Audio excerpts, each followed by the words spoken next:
This is Alabama Politics with Steve Flowers, an in-depth interview with Alabama's top political newsmakers. Now, from the studios of Troy University, here is Steve Flowers.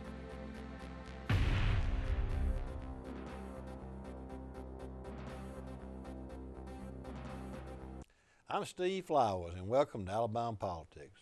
Folks, we have one of my good friends tonight with us on Alabama Politics, State Representative Craig Ford from Etowah County. Craig's been in the House for 16 years now. He's a veteran, even though he's a young man. He got there when he was 31. He's only 47 years old now. 16 years of seniority under his belt. He is the House Minority Leader from Etowah County. His daddy, Joe, and I served together. Joe Ford was a legendary state representative from Gadsden for 26 years, and Craig followed his dad to the House. Well, it's been quite an honor. Craig, good to have you on the show. Thanks for having me, Steve. Craig, you know, talking about that, if you think about Alabama politics, I've written in my book about inherited names mean a lot. Now, you take, we were talking about before the show, actually, Jabbo Wagner's daddy was named Jabbo Wagner. Ryan DeGraff and Reed Jr., after Ryan DeGraff and Reed, George Wallace Jr., Jim Folsom Jr. I used you in the book, I think, as an example, even though you have the same name as your daddy. Right. The legislature, Phil Poole's daddy was well known. And so people had inherited names. It's almost like the book of Proverbs. Well, you know, a good name is rather be cherished than riches, but, you know, I'm not saying you got to let it cost of that, but some of them did. Ironically, if you go back to that, remember the 66 governors race, you were too young, you weren't born probably, but you had Jim Folsom, George Wallace, and Ryan DeGraff and Reed. Sure did. And you go back about exactly 20 years later, the race for lieutenant governor had Jim Folsom Jr., Ryan DeGraff and Reed Jr., and George Wallace Jr. We had an all-star lineup. It wasn't that something though? I remember, Steve, when I was 6 years old, we had those old brown styrofoam hats with a red, white, and blue ribbon on it. And it took me an hour to learn my line. I knocked on the doors and said, "Please vote for my daddy." I bet you gave him a lot of votes. And back then, you know, you could just walk anywhere, and we had a good time campaigning. But when it came campaign time, the whole Ford family ceased and desist, and we went campaigning. Do you have any brothers and sisters? I do. I have an older brother, Scott, and an older sister, Tony, and we all went campaigning door to door, and that's what we did. Are they up there in Gadsden too? They're in Birmingham. My sister's a retired educator. My brother's an attorney up and a realtor up in the Jefferson County area.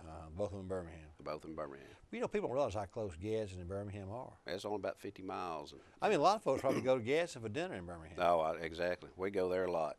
Just drive over for the day. But you know, Gadsden, talking about that, I'm sure that your daddy and you both, and it's diminished a good bit, but the labor vote was extremely important in Etowah County.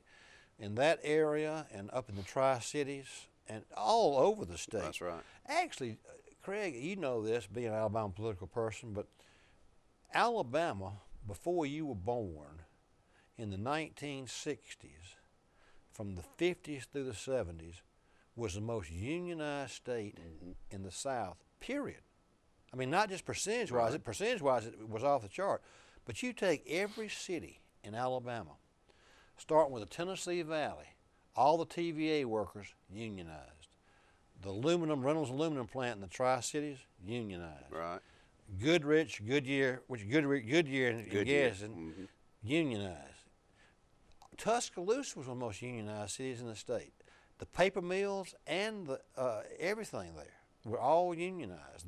They had a Goodrich plant. Absolutely. You go to Mobile, the dock workers were unionized, and you start in Birmingham, the steel workers. Right. So every part of the state. So when your daddy started, it was imminent. You had to be endorsed by the labor district. That's right. And still in Etowah County, you need to be endorsed by the labor. It's important. I think a lot when the Republicans took over in 2010, you know, it's kind of attack on the unions or labor movement. But you got a lot of union people, labor movement, voting Republican. So, you know, it's kind of a wash on how you deal with it. It is. You know, and I tried to explain to you it's difficult to legislate morality. You know, I don't ever think you can. I think you need to be more of a statesperson and look at the legislation at hand that can help everyday Alabamians and the middle class. But up in Etowah County, it's important, and they're still active. Your two other representatives, they're Republicans, Norgren They are. and Butler. I mean, when I got elected, there were 3 Democrats and 1 Republican. Now it's flipped to 3-1 in 2010. Now, prior to this current senator you have, it was a Democratic senator. It's a Democrat senator. We had only had 1 Republican prior to that, which was Senator Roy Smith, who I think you served. Oh, yeah, with. that's right. He went from the House to the Senate. He sure did. He was conservative. He was, yeah, very conservative. Yeah. But, you know, ironically, the person who was the father of the Republican Party in the state was from Gadsden, Jim Martin. Yeah, sure Did was. you ever know Mr. Jim? I do. I go to church with him. Does he still go to the church? We go to the Methodist church. That's where he goes. He and Pat? They're still acting. Pat can still sing good, Is too. that right? She can sing the Lord's Prayer like nobody else. You know, I love Jim Martin. Oh, he's a good guy. And he's done a lot, you know, with the wildlife park. There's a wildlife Yeah. park named after him up there, and very instrumental in the state park, you know, trying to protect the He state must park. be 90-something years old. He is, but he's still walking to church doing well. He walks to the church. He does. The Methodist church. You grew up in that church? No, I grew up in the Baptist church downtown, and so we just moved on down the block. But Did you marry a local girl? I didn't. I married a girl from Tuscaloosa. I actually grew up in Pine Hill, Alabama, and then came from Tuscaloosa and Camden. Well, in I Wilcox said County. Wilcox County. Mayor Henry Mason. Yeah. Who's no longer with us, but have 2 children, and but I've been in politics all my life. You Just sure kinda like have. yourself, and I enjoy it. And I told somebody the other day, when you feel like you can't help people anymore, is when it's time to get out. Craig, let's talk about the session a little bit. There was a myriad of issues, and everything just about failed, but I don't think that's necessarily a bad thing. No, sometimes the best legislation is what we don't pass. Exactly. And Let's start with the budgets. What do you think about the budgets in general? I think the education budget's a good budget. You know, the general fund budget's always going to need more money because there's no growth tax that feeds into the general fund budget, as you well know, and hopefully your listeners can understand all that. But it's that's the problem with that budget. The education budget has the growth income taxes, the sales tax, et cetera. But Medicaid's always a problem. We're about $60 to $80 million short. You know, we had a bill, 2 things in the general fund. I had a bill, a lottery bill. And it was going to go towards education. You know, Steve, I feel that people won't vote on a lottery unless it has an education component to it. And this is a one-shot deal. You know, we need to get it right this time. We don't need any discretionary money in it. Governor Port projects.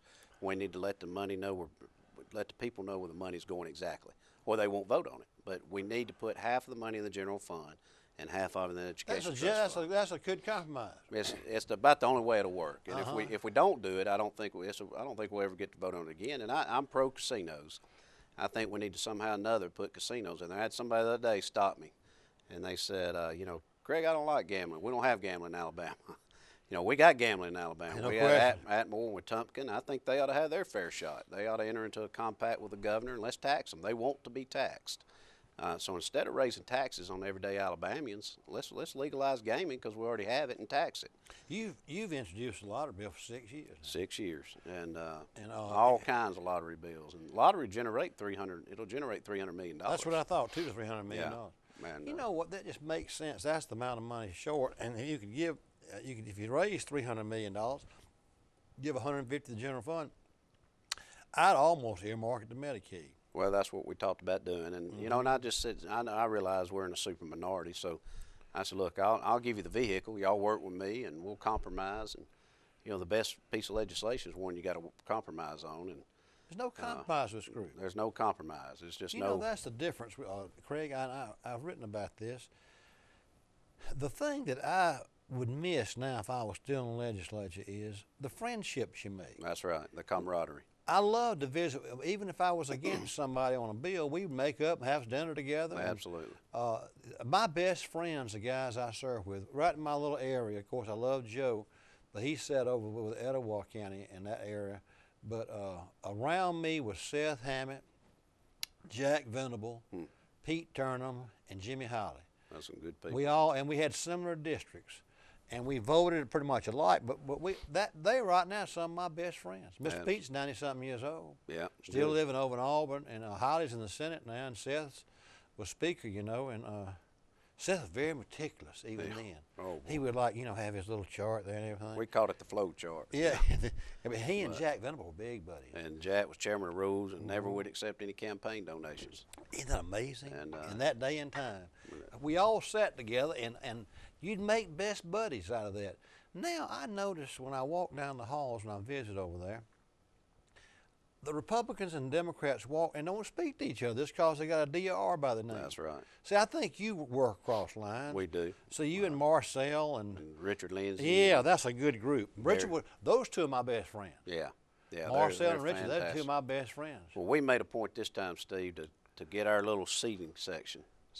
You back there with them? That's right. Yeah. Y'all all together We, there. That's well, we right. called it we came up with a name of our area. It was called the Wedge. And it was like a pizza. Did Marcel name it that? Yeah, he did. He You thought know, it that's an sounded like- attorney for you. That And, sound like Marcel named it there. But in our wedge, we had the chairman of general fund, the chairman of education, had a few chairmen, and had some few yeah, freshmen. Bill Pooh's up there with you. Bill Poole sits in front. And so I talked to Poole, and Yeah. I call him Poole, but our chairman. And I said, we need to do a dinner together, just us, and go out and have a good time. Well, we did. And let me tell you, we all said we got to do more of that. And not only does that help in our social does environment, it helps when we get down here and legislate. Yeah, I mean, you don't need to be enemies because you No, I mean, you know. to have a DR by your Now, name. you need to debate and then not take it personally. I know it. So, Now, Bill Pooh's a young guy too. he's young. He's young as you are, isn't he? I hope so. He looks a lot younger than me. So. Yeah. But, That's right. He sits back there with y'all. That's a good He group. does.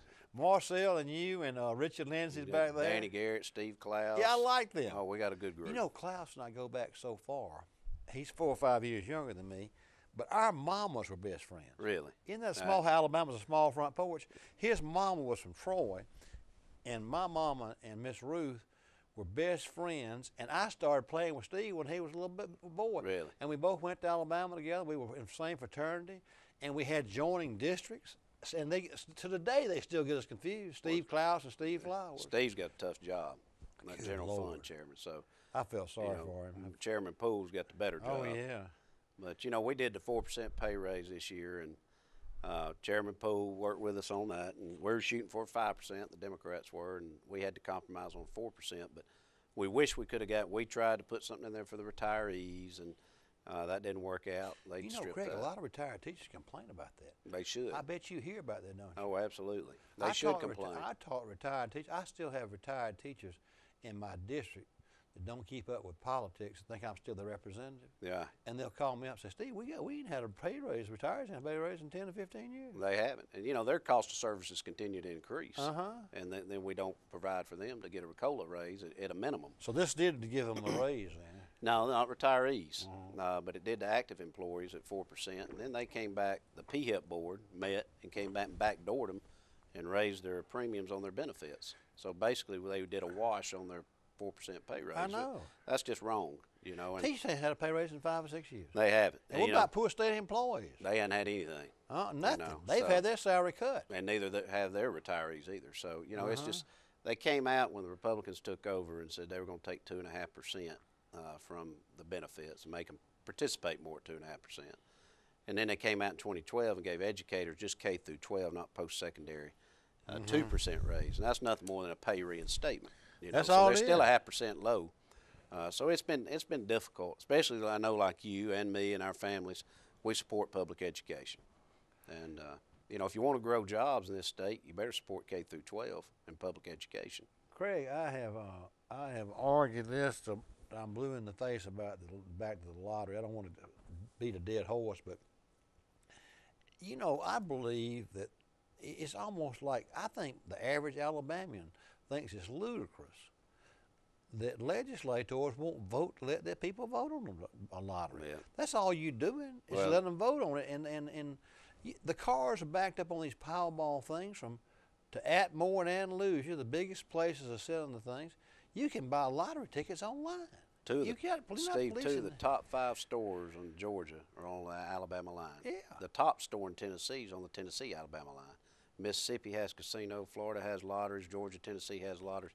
We're losing Alabamians money, and we're funding Georgia's kids to go to college. That's why it'll pass. It's Yeah. because even people who are so-called conservative Republicans will vote for that thing because they got enough sense to know Yep. that their money's going out of state. Exactly. Their neighbors buying a lottery ticket. There's no telling, it's a voluntary tax. It sure beats raising taxes on everyday Alabamians. So the money's there. We're just losing it across state lines. We're funding other states' Well, budgets. that's all we're doing. It's like we're saying here, y'all take our money. And they're doing it. Craig, what about that gasoline tax never got off the ground, did it? No, and that was one of the things I was opposed to. I don't see any way. I voted against all the taxes in the last special session when Republicans raised $80-something million last year, and we had 2 or 3 special sessions to make it happen. But, I said, why do we have to vote on a tax when there's money on the table, which is a voluntary tax, and the lottery are a form of gaming? So, I said put 2 constitutional amendments on the ballot, Steve. Let's put a casino bill with a lottery, and let's put a lottery bill. And over 70% of the people in Alabama want a lottery or gaming. They do. They vote for it. So I don't know why the legislators are afraid of democracy. Let the people vote. It still passed with casinos, I believe. Yeah, it would, and it needs to. And then we need to give the Indians their right to enter into a compact, and let's tax them. Craig, if you put a casino where that Birmingham racetrack is, I know your people from Gaston would be right there. It would be one of the biggest industries in Birmingham. It would. And everybody's fighting now, Steve, over that northeast corner up in Jackson County. Yeah. That's where the growth, is going crazy. And Jefferson would do well. Of course, I want one in Etowah. I'm going to tell you, your part of the state's the prettiest part of Alabama. I love my area down here, but all we got is pine trees and flat land. But when you get up there just north of you, that's the prettiest part. Around Jackson, DeKalb, and up in. Well, you've been to Noccalula Falls. Oh I'm sure. yeah, Noccalula and Cheahaw in the fall is just as pretty as you can be. It's beautiful. I love that area. Beautiful state park, Gunnersville State Park. I'm in every one of your papers up there. Thank you for running in your paper. You own the Messenger up there. Sure do. On the insurance agency, but thank you for running me in your paper. But I've got a good readership all up there in the Center paper and the Scottsboro and Fort Payne. And there's some good weekly papers up there. Oh man! Not only daily, but a great bi-weekly and weekly paper. So, talking about there's a paper up there in Stevenson, on the border, and I was up there probably been 10 years ago now. I visited my papers around the state. And it was a fall afternoon, late October and maybe mid-October, and I was coming down from Stevenson to Scottsboro to visiting the papers, and that drive. And every time I tell somebody from DeKalb and Jackson about that, they named them that number road. I forget the number. It's coming down the hill down there. Yeah, I know what you're talking about. I'm not sure the name. I mean, North Carolina and Gatlinburg ain't got nothing on that area. No, we got some of the prettiest places up there, and South Alabama. We got the beaches. And oh yeah. That's one of the reasons I'm for the lottery is let's bring in tourism. Exactly. Exactly. It feeds the Education Trust Fund, and so that's a golden opportunity we're missing out on. Craig, talking about, I'm not going to try to answer the question. I'm going to ask you, the biggest issue that arose during the session was that prison bond issue. And when Bentley sat there in February and offered that proposal, I thought, well, that's just unbelievable politics. He doesn't tell you where the prisons are going to go, and then one person's going to be the bond writer, one person's going to be the design architect. That sounds like something, I'm not trying to be derogatory towards George Washington, that sounds like something Gerald would have liked. Yeah, that's right. I mean, that was wide open. I don't understand how a legislator could vote if you got a prison close by you. I've got close to my county, they're prisons over in Bullock and Barber. There are a lot of folks in Pike County work at those prisons. I mean, shoot, the one in Elmore, the Julia Tutwiler, is the biggest employer in that county. It is. And, they're not Atmore definitely is. Well, the problem with the governor is, Steve, and this is my opinion, but the governor's lost credibility in his word. No question. And he goes around the state, and everywhere he visits, he says he's going to put a prison here. Well, he's only talking about Bill. He says that everywhere he's been. So that he's only like talking George about. Wallace does. I'm sure he's making people happy in that area until they read the news. He does tell them that when he goes. Absolutely. I didn't know Bentley was doing that. And they're supposed to be saving money, and he's wanting to put the state. It's an $800 million bond. You got to pay that money back. Absolutely, which is $1.5 billion over 30 years. How are you going to do it out of the general fund? Well, he won't be around, so he ain't gonna worry about it. But I will be around, and I'm worried about the future of the next generation. I just can't imagine getting the kind of votes it even got close. Well, to they got close. We killed it. Uh-huh. We filibustered it, and the Democrats did in the wee hours of the night. But it's sad when you already know who the architect is, and if you've ever built a house, where you get your increase on revenues on your change orders. Uh-huh. And so not every prison can fit. Tutwiler is going to be a different prison because it's female than it is a male prison. So they got a design build, but then they're going to do all these change orders, and that's where the architects and all the contractors are going to make money. So it's going to be more than $800 million. And then the waning hours of the last night, Steve, he came to us, and he said, you know, within an hour left to go, said, well, we got it down to $550 million. Well, I mean, you know, we hadn't even seen the bill. We hadn't even seen what he's talking about. And then they tried to convince us. Some people still wanted that, you know, and it just, so I hope the public, you know, comes out of the woods and they get a hold of their legislator and let them know we're not for that, because that's a dangerous bill. And I said it before, somebody's going to go to prison over that prison bill. And I mean that. Well, I think you're right, because it was wide open for graft, and I just couldn't believe it, how wide open it was. But knowing politics like I did, I just said, well, you know, if I had a prison even close to me, I couldn't justify. Which reminds me, you know, the politics involved with that, and to ask you to buy, it's like buying a pig in a poke. It is. It's like Craig is buy a pig in a poke. Just take a chance. We might put one close to you, and absolutely don't close the ones by you. Reminds me of when old Wallace was governor. Me and your daddy were in the house. Yeah. And Wallace commissioned this big study. He was going to build some prisons. Of course, Wallace had a lot more strength in the legislature than Bentley did, so he was going to get his prisons passed. That's the last time we built prisons. And Wallace had this commission, came back. This blue ribbon panel says, you know, where the prisons ought to be. They ought to be. I think that was in your book, wasn't it? I don't know if this made a book or not, but it's a true story. He sat there and says, well, the prison, he says, it should be in near urban areas. It should be near Jefferson and Mobile and Huntsville. And Wallace says, well, that sounds very good, but we're probably going to put those prisons in Barber County if you don't mind. That's where they went. That sounds like him. But, you know, Steve, instead of, this is something I can't believe that I told the legislature, I said, how are they going to pay for it? They said off the cost savings on the O&M. Well, if that's the case, let's build super schools and super highways instead of super prisons. Exactly. I mean, it makes no sense. That's a good thought. Know, so we could save money on O&M on schools and save money on O&M on highways, and let's do an $800 million bond issue for new highways throughout the state. But it was all a pie in the sky thing. Like, absolutely. Oh, it's going to save this amount of money. That, to me, I just couldn't get over that. No, and all they're going to do is it's going to make room for more prisoners. And it's going to put the prisoners that we don't need to take care of, the rapists and the murderers, in a Ritz-Carlton. I know. You know, I'm not concerned with that. I'm concerned about education, K through 12, and concerned about our highways to grow jobs. So I agree. Let's do a bond issue there, $800 million. That makes more sense, doesn't it? Yeah, to me it did. Craig, what about the one thing I've been curious about changing the subject back to politics? There was a suit that the federal courts took the lawsuit. Was it filed by the entire Democratic caucus, or just the Black caucus? By ADC and the Black caucus. And the courts ruled that the lines were unconstitutional. What's the status of that? It's hung up in the 11th Circuit Court. Went to Supreme Court. They sent it back. We think, now we don't know, we don't have any inside information, but our attorney tells us, well, the ADC attorney and the Black caucus attorney, which is Jim Blackshear. Yeah.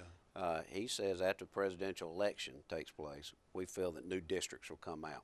Now, if new districts come out, it's a new ball game. Well, they have to. Do you what's the rule? I mean, it'll be 2 years for. Do you think it'll be special elections? You know, I hope not, because it costs taxpayers a lot of money. Yeah. What would make sense now, and what they did in the past when you served, and I remember this. I know before 74 after. My father and you had to run one time, a year after you got elected. Right after you got elected. And then prior to that, they had to too. Richard Lindsay told me. But we didn't have much opposition. The parties controlled the nominees. And not just that, but the people just didn't run against. They figure you had, that was a lock on. Plus, on that line, the lines don't change a whole lot. Yeah. A lot of the same lines. I think 80% of them are the same, aren't they? Well, are they? I think they changed a good bit, because they stacked the African American districts to like 95%, and that's what. That's what. Would your district change any? Oh Lord, yeah, it would change. They took all the minorities in the Etowah County and put them in my district, and when they used to be spread out amongst 3 House districts. I love my old district. I love my new district. I get along with everybody. You get mostly gas, and you go to Hoax Bluff. No, I did go to Hoax Bluff. I got a little portion. Now the problem is that all the communities of interest are divided. Like Southside, the highway goes right down 77. They split. One side of Southside is Representative Matt Butler. The other side of Southside represented Becky Nordgren. So Hoax Bluff split, so you don't have enough clout if you're a municipality in the legislature, because you're split. I think DeKalb County, I'm not sure, you need to check this, but I think they have like 7 or 8 House members representing that county. And they cut DeKalb up that bad. When they could just have one. Yeah. Well, DeKalb's got a lot of population. Yeah. So they, you know, they got about 50, 60,000, but you know, each House seat has 55,000 people. So that theoretically, they could have one House member. You know one thing too, Craig, and y'all been more tolerant about this than I might have been. The Republican majority has just flat run over the Democrats, just not even in debate or anything, just cloture everything. We used to really make cloture sacred. Right. Like I never would vote for cloture. That was sort of a given rule in my era, that you just didn't vote for cloture unless it was a very, very, very, very important bill. Steve, now they send a list, it follows the bill around with it. I got elected in 2000. I think I voted cloture twice, and the only reason why is to make sure we got the budgets passed before the 30th legislative day before Sonny died. And the reason was because we didn't want to cost taxpayers money to come back in special session. I'm not sure how many times. They clotured at least 15, 20 times just this last night, a week ago. One night? One night. They'd bring the bill up. Just accomplishes the bill. They'd bring the bill up and cloture it within 2 minutes. I mean, that's dangerous. We used to have to sign a cloture motion. Yeah, you don't have to do that anymore. You ain't got to sign it? And see, there's 72 Republicans. You just vote on it. They only need 63 votes. Now, a lot, you know, some Republicans won't vote cloture. Some of them won't. About 10 or 12 of them, but, you know, all they need is 63 or 3/5 of those voting. So, therefore, if somebody's out sick or so, you know, the number goes down. But it's just dangerous. It's a dangerous rule to use in your power. Nobody needs. Somebody asked me the other day, Steve, did I want a supermajority as a Democrat? Absolutely not. Supermajority is dangerous. You know, when I got elected, there were 72 Democrats, 71. We never clotured. Power corrupts, and absolute power corrupts, absolutely. But that's why I think history is going to repeat itself. I think there'll be a balance back, you know, in 2018. Speaking of that, what about right now with the 3 arms of the branches? I mean, you got the Speaker under indictment in Lee County, 23 counts. You got the governor being castigated all over the country, made fun of. I get calls from the Washington Post and the New York Times. I just make fun of them. I say, well, our politicians are just our entertainment. No, they are. You know, and I say, you know, we just move. And then, but then Moore always stays in the headlines too. Well, I think he's doing that on purpose because he's gearing up for a Republican. He sure is. He's gearing up for a gubernatorial race. They're playing into his hand too. They are. If he couldn't have asked for anything better. And he'll probably win the Republican primary. You watch and see if I'm right. If you get a big field, he will. Yeah. If you get a big field, if you get 10 or 12, that'll which play to the Republican Party, and he'll win the primary. But now the same thing happened in Louisiana, and then a Democrat was able to beat the Republican nominee. So, you know, crazier things have happened in Alabama. But you know, when the press asks me, I just say, well, hey, that's the poster child of the Republican Party. You know, so and I told somebody you got to be careful because karma comes around quite often. It sure does. They said for 136 years, Democrats were in control. Look at the corruption. Well, I told them, I said, well, they've only been in control for 6 years. For God's sakes, let's don't give them 130 more. So we'll see. Well, Craig, our time's up. Folks, our guest tonight has been State Representative Craig Ford from Gadsden, a state minority leader in the House of Representatives. We thank you viewers for watching Alabama Politics. Hope you tune in again next week. Thank you, Craig. Thank you, Steve. Appreciate it.